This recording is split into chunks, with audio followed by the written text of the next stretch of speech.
Friends good morning అండి. Welcome back to my channel. అందరూ ఎలా ఉన్నారండి? నేనైతే చాలా బాగున్నాను. మీరు కూడా బాగుండాలని ఆశిస్తున్నాను. ఈరోజైతే బాత్రూమ్ని డీప్ క్లీనింగ్ ఎలా చేసుకోవచ్చు, చాలా జిడ్డుగా ఉన్నా కానీ ఈజీగా క్లీన్ అయ్యేటువంటి ఒక చిన్న టిప్స్తో మీ ముందుకు వచ్చాను. ఒక్కోసారి మనము వీలు కావచ్చు, ఊరెళ్ళేసి రావడం వల్ల ఎక్కువ రోజులు బాత్రూమ్ వదిలేసినా కానీ కొంచెం జిడ్డుగా అవుతుంది. తర్వాత వచ్చేసి మనము గెస్ట్ రూమ్స్లో ఉన్నటువంటి వాష్రూమ్స్ ఎక్కువగా వాష్ చేయం కదా, ఎవరైనా గెస్ట్లు వచ్చినప్పుడే వాష్ చేస్తూ ఉంటాము. అలాంటి టైంలో కూడా అవి కొంచెం జిడ్డు ఎక్కువ అయిపోతూ ఉంటాయి. అంటే మనం వాడితేనే నీట్గా ఉంటాయి, వాడకుండా వదిలేస్తే డస్ట్ పడేసి మురికిగా అయిపోతాయి. అలాంటి టైంలో అలా జిడ్డు ఎక్కువగా ఉన్నప్పుడు ఈజీగా అలా క్లీన్ చేసుకోవచ్చు. అది కూడా మనకి ఎక్కువ శ్రమ పడకుండా ఈజీగా అయిపోయేటువంటి చిన్న టెక్నిక్, తక్కువ బడ్జెట్లో కూడా అయిపోతుంది. అది ఎలా అంటారా?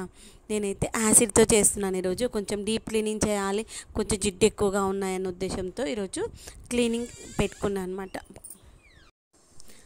ఇలా బాటిల్ ఇన్నర్ క్యాప్కి మనం హోల్స్ చేసుకొని ముందుగా అయితే సైడ్ వాల్స్ అంతా క్లీన్ చేసుకోవాలి. తర్వాత మనము ఫ్లోర్ క్లీన్ చేసుకోవాలి. సైడ్ వాల్స్ క్లీన్ చేస్తూ అక్కడ ఏంటి మనకి ఒక టైల్కి ఇంకొక టైల్కి మధ్యలో గ్యాప్ ఉంది కదా, ఆ గ్యాప్స్ కూడా నీట్గా క్లీన్ చేసుకోవాలి. తర్వాత కార్నర్స్ కూడా క్లీన్ చేసుకోవాలి. అవన్నీ క్లీన్గా ఉంటేనే మనకి బాత్రూమ్ నీట్గా మెరుస్తూ తలతలలాడుతూ బాత్రూమ్ నీట్గా ఉంటేనే మనకి చూడడానికి మంచిగా అనిపిస్తుంది. బాత్రూమ్ ఎంత నీట్గా ఉంటే మనం అంత హెల్తీగా ఉంటాం. ఎందుకంటే దాన్ని రెగ్యులర్గా వాడేటప్పుడు దాంట్లో ఆల్రెడీ బ్యాక్టీరియా ఫామ్ అవుతుంటుంది. అది ఫామ్ అవ్వకుండా మనం నీట్గా క్లీన్ చేస్తేనే కదా మనం హెల్తీగా ఉండేది. క్లీన్ చేసుకున్నప్పుడు నీట్గా క్లీన్ చేసుకోవాలన్నమాట. ఇలా నేను ఒకసారి బ్రష్తో క్లీన్ చేసుకున్న తర్వాత మళ్ళీ సోప్ పెట్టేసి స్క్రబ్బర్తో ఒకసారి నీట్గా క్లీన్ చేసుకున్నాను. ఆ యొక్క టైల్స్ మధ్యలో ఉంటాయి, కార్నర్స్ ఉంటాయి కదా, ఆ కార్నర్స్తో దగ్గర వేరే స్క్రబ్బర్ ఉంటుంది. అప్పుడు నేను వీడియో షూట్ చేయలేదు.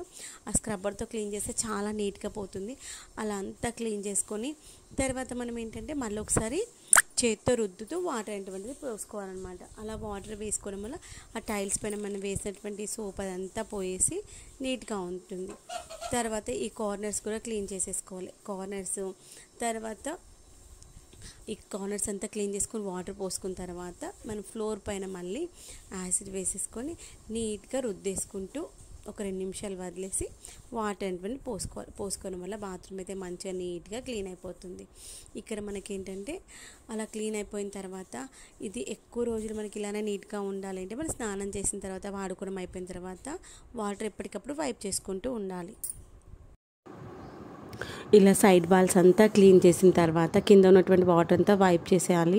కింద ఉన్న వాటర్ అంతా వైప్ చేసిన తర్వాత అప్పుడు ఫ్లోర్ అనేటువంటి క్లీన్ చేసుకోవాలి. అలా క్లీన్ చేసుకోవడం వల్ల మనకి అటు సైడ్ వాల్స్ క్లీన్ అయిపోతాయి, దాంతోపాటు ఫ్లోర్ క్లీన్ అయిపోతుంది.